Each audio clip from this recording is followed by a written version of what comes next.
অদ্ভুত ঘটনার সাক্ষী Australian batter Marnus Labuschagne. Mohammad সিরাজের বল যে সরাসরি গিয়ে হিট করেছে তার স্পর্শকাতর জায়গায়।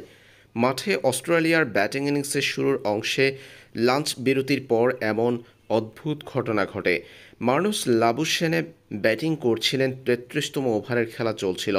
প্রথম ডেলিভারিতে সরাসরি মার্নাস লাবুশেনের স্পর্শকাতর জায়গায় হিট করেছে মোহাম্মদ সিরাজের দুর্দান্ত গতির ডেলিভারিটি। এরপর তৃতীয় ডেলিভারিতে আরও একবার মার্নাস লাবুশেনকে এভাবে বোকা বানিয়েছেন ভারতীয় এই পেসার। অজি ব্যাটারের প্যান্টে রীতিমতো বলের দাগ হয়ে গিয়েছিল ওই সময়, যেটি দেখিয়ে দিচ্ছিলেন তার সতীর্থ ওসমান খাওজা। এ ঘটনা নিয়ে মাঠে বেশ হাসি ঠাট্টা করছিল কমেন্টেটররা। মোহাম্মদ সিরাজের বলে বারবার প্রতিপক্ষ ব্যাটারের এভাবে পরাস্ত হওয়ার বিষয়টি নিয়ে ঠাট্টা করছিল কমেন্ট্রি বক্সে থাকা কমেন্টেটররা। মাঠে এই ঘটনা মোহাম্মদ সিরাজ ঘটিয়েছেন তিনবার চিকিৎসা নিতে হয়েছে মার্নাস লাবুশেনকে।